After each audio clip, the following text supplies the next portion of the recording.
Movie के start में हम थेल्मा नाम की एक पोनी को देखते हैं जिसको सिंगिंग का बहुत शौक था। यहाँ तक कि उसने अपने दो दोस्तों के साथ मिलकर एक बैंड भी बना लिया था और वो यही चाहती थी कि सिंगिंग कंपटीशन में पार्ट लेकर फर्स्ट पोजीशन हासिल करे। इसी चक्कर में थेल्मा अपने दोनों दोस्तों के साथ मिलकर डेली प्रैक्टिस किया करती थी कि किसी तरीके से उनका बैंड बहुत फेमस हो जाए। एक दिन ये लोग प्रैक्टिस करने के बाद जब काम करने के लिए गए तो आपस में बातें कर रहे थे कि ऐसा क्या किया जाए कि इनका बैंड फेमस हो जाए या सिंगिंग कंपटीशन में फर्स्ट आ जाए। अब यही बातें चल रही थी कि फार्म का ओनर अब थेल्मा से कहता है कि वो अपना काम पर फोकस करे। यहाँ काम करते हुए थेल्मा के पास कुछ और फ्रेंड्स आती हैं जो कि थेल्मा का बहुत मजाक उड़ाया करती थी। ये फ्रेंड्स बहुत ज्यादा फेमस थी क्योंकि इनके पास बहुत टैलेंट था। और इसी के साथ हम देखते हैं एक सीन जहाँ पर अब ऑडिशन स्टार्ट हो गई है। पहले यही सारी फ्रेंड्स अपना शो दिखाती हैं और हर कोई ऐसे शो को बहुत पसंद करता है, जिसके थेल्मा बहुत ज्यादा नर्वस हो रही थी क्योंकि इससे पहले के बैंड को 10 आउट ऑफ 10 दिए गए थे। अब थेल्मा अपने बैंड के साथ जब स्टेज पर जाती है तो इससे पहले कि वो अपना गाना स्टार्ट करती अभी उसने अपना नाम ही बताया था कि जजेस उसे कहती है कि तुम यहाँ से चली जाओ, जिस पर थेल्मा बहुत उदास होती है और कहती है कि ये बहुत अनफेयर है, अभी तो मैंने अपना टैलेंट दिखाया नहीं तो आप मुझे जाने को क्यों कह रही हैं। जजेस थेल्मा को बताते हैं कि उनको एक स्टाइलिश सिंगर की जरूरत है,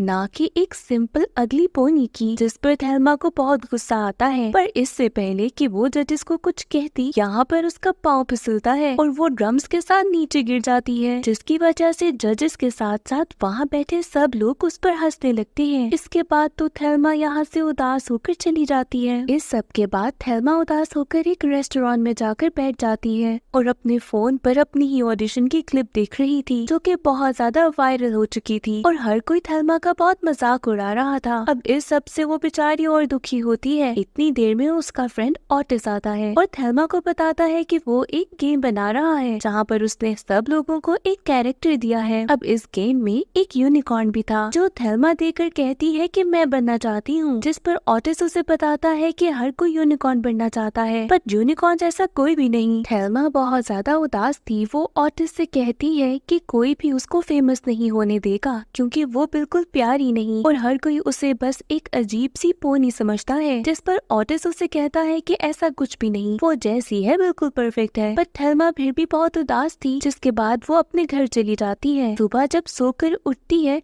तो उसके सामने वही यूनिकॉर्न था और उसे देखकर थेल्मा फिर से काफी उदास हो जाती है। अब जब वो काम पर जाती है तो उसे वही दोस्त दिखाई देते हैं जिनका ऑडिशन कल बहुत अच्छा गया था और वो अपनी खूब सारी वीडियोस बना रही थी, जिस पर थेल्मा काम करते हुए थेल्मा को अपने सामने एक कैरेट दिखाई देती है जिसको उठाकर वो अपने माथे पर लगा लेती है। अब ऐसा लगता है कि जैसे वो एक यूनिकॉर्न है। अब थेल्मा के पास ऑटिस आता है तो वो उससे पूछती है कि मैं कैसी दिख रही हूँ। ऑटिस बहुत कंफ्यूज होता है पर इससे पहले कि वो कोई जवाब देता पास में ही एक वैन गुजर रही थी जिसमें बहुत सारा ग्लिटरी पेंट था। अब यहाँ पर वैन का बैलेंस थोड़ा सा खराब होता है और वो सारा पेंट आकर थेल्मा पर गिरता है। पहले तो थेल्मा बहुत ज्यादा परेशान होती है कि वो और भी ज्यादा अब खराब दिखेगी, पर जैसे ही पानी में वो अपनी रिफ्लेक्शन देखती है उसे पता चलता है कि वो तो अब ऐसा था कि जैसे नेचर ने थेल्मा की बात सुन ली हो। वो फौरन से अपने मोबाइल से बाकी पुरानी सारी प्रोफाइल्स डिलीट करती है और ऑटिस से कहती है कि उसकी ढेर सारी न्यू पिक्चर्स ले क्योंकि अब वो एक नई प्रोफाइल बनाएगी जिसमें वो सारी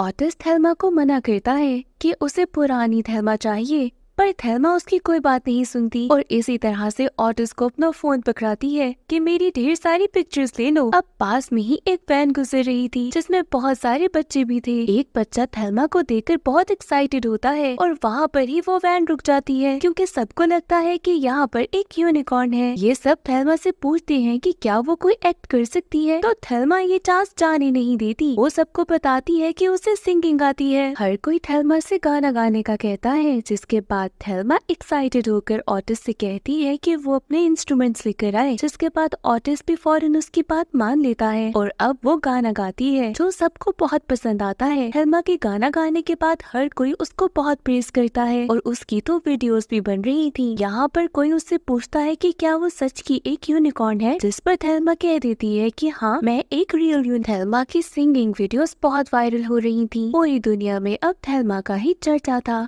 कि एक सिंगिंग यूनिकॉर्न है। यहाँ इसके बाद अब ऑटिस थेल्मा से कहता है कि अब तो तुम वायरल हो गई हो, तो अब तुम्हें वापस थेल्मा बन जाना चाहिए। पर थेल्मा उसकी कोई बात नहीं सुनती, क्योंकि वो तो अपने फेमस होने पर ही बहुत ज्यादा खुश थी। दूसरी तरफ हम एक व्हेल को देखते हैं जिसका नाम लेनी था, जो कि एक बहुत फेमस सिंगर थी। वो अपने मैनेजर से कहती है कि मेरी सिंगिंग अब कुछ खास फेमस नहीं रही, यहाँ पर लोग मुझे पसंद नहीं कर रहे। जिस पर उसका मैनेजर कहता है कि तुम्हारा वक्त शायद कब खत्म होने वाला है। इस बात को सुनकर लेनी को बहुत गुस्सा आता है और वो गुस्से से वहाँ से चली जाती है। एक रात ऑटिस और थेल्मा खेल रहे थे कि अचानक से उनको कुछ गानों की आवाज आती है। ये आवाज सुनते हुए जब वो फॉलो करते हैं तो उनको पता चलता है कि उनके शेड में एक बहुत फेमस प्रोड्यूसर आया है, जो कि उनको हायर करना चाहता था। ये प्रोड्यूसर थेल्मा से कहता है कि मैं तुम लोगों के साथ मिलकर एक एल्बम बनाना चाहता हूँ, जिस पर थेल्मा फौरन राजी हो जाती है। ये सब मिलकर इस प्रोड्यूसर के साथ उसके प्रोडक्शन हाउस में जाते हैं, जहाँ पर इनका ड्रीम पूरा होने वाला था। ये सब मिलकर बहुत प्रैक्टिस करते हैं, क्योंकि इन्होंने अपनी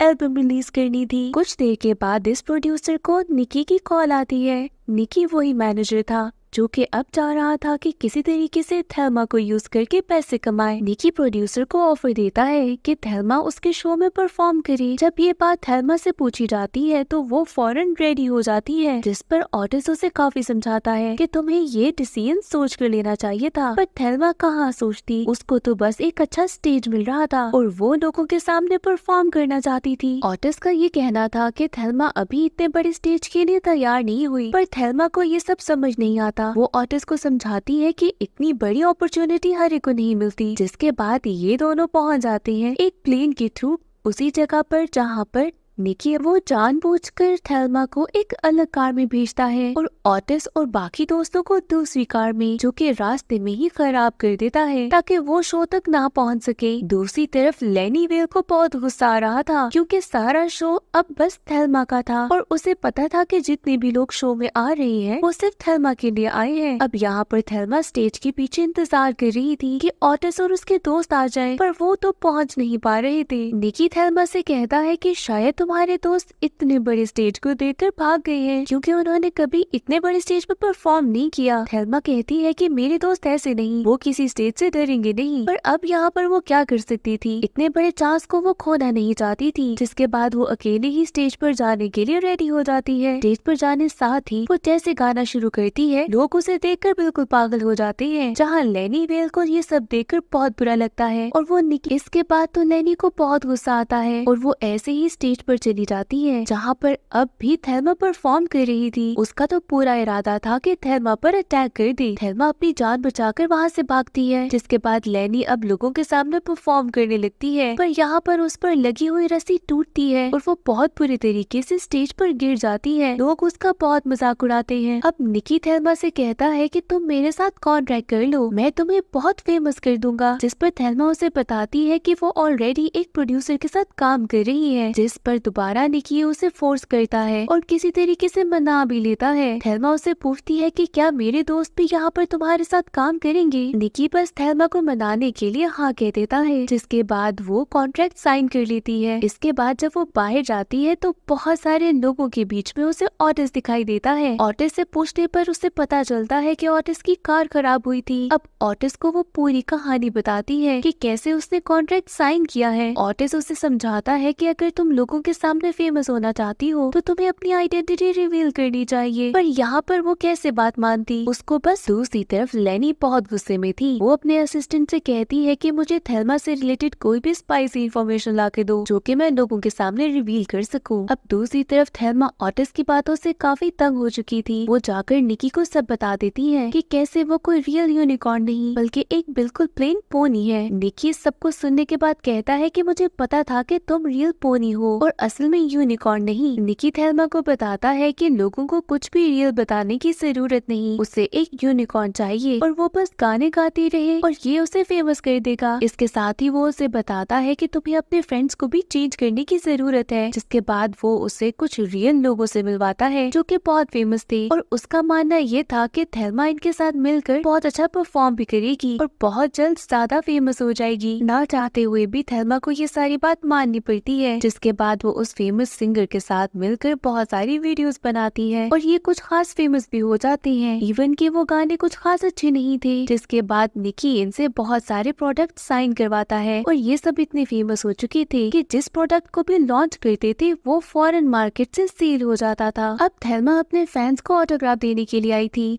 यहाँ पर लेनी की असिस्टेंट भी मौजूद थी। इसी के साथ ऑटिस और बाकी सब लोग भी थेल्मा से मिलने के लिए आते हैं, पर यहाँ थेल्मा को फील होता है कि वो सब उससे कुछ खास अटैच नहीं, जिसके बाद वो वहाँ से चले जाते हैं। थेल्मा को रियलाइज होता है कि वो फेमस तो हो गई है, पर इसके साथ साथ उसके फ्रेंड्स उससे दूर हो गए हैं। थोड़ी देर के बाद असिस्टेंट के कहने के ऊपर कुछ लोग थेल्मा के ऊपर अंडे फेंकते हैं, जिसके साथ ही थेल्मा के सर के ऊपर लगा हुआ वो कैरेट नीचे गिर जाता है। थेल्मा उसे फौरन सर पे लगाती है और फौरन वहाँ से भाग जाती है। अब इसी के साथ थोड़ी देर के बाद थेल्मा को कॉल आती है। ये उसका मैनेजर निकी था। निकी उसे बताता है कि थेल्मा को एक अवार्ड मिलने वाला है, तो वो फौरन तैयार होकर पहुंच जाए। थेल्मा तैयार होकर अवार्ड सेरेमनी में पहुंच जाती है, जहां थोड़ी ही देर के बाद उसे फील होता है कि उसके फेस पे लगा हुआ पेंट अब खराब हो रहा है। इसके साथ ही वो फौरन वॉशरूम जाती है ताकि मेकअप करके खुद को ठीक कर सके। वहाँ उसे लेनी की असिस्टेंट मिलती है, जो कि थेल्मा को सारी पिक्चर्स दिखाती है कि जब उस पर अंडे गिर रहे थे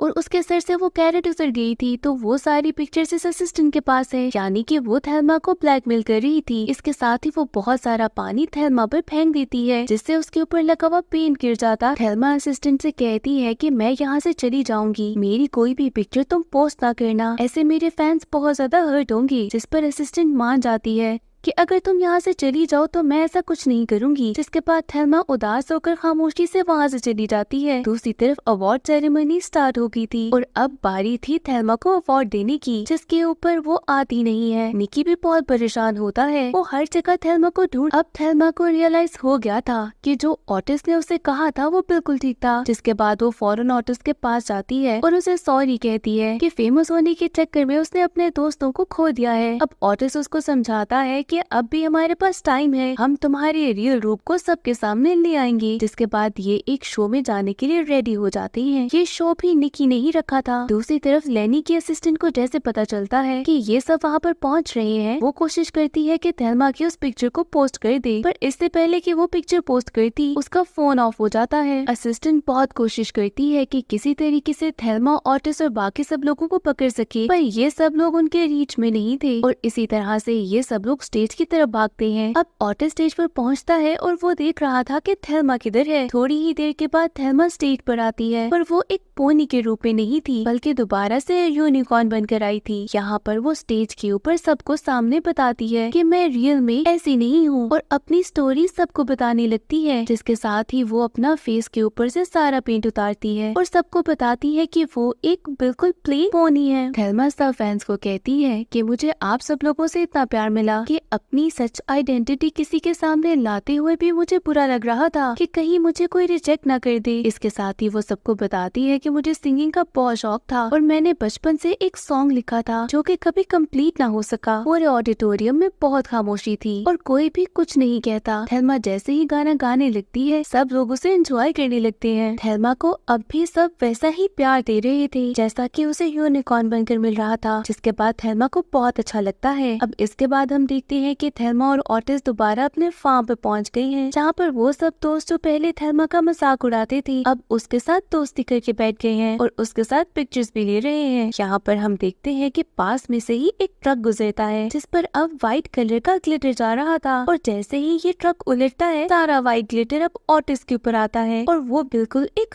हॉर्स की तरह बन जाता है, जिस पर थेल्मा और ऑटिस दोनों बहुत हंसते हैं और इसी के साथ मूवी एंड हो जाती है।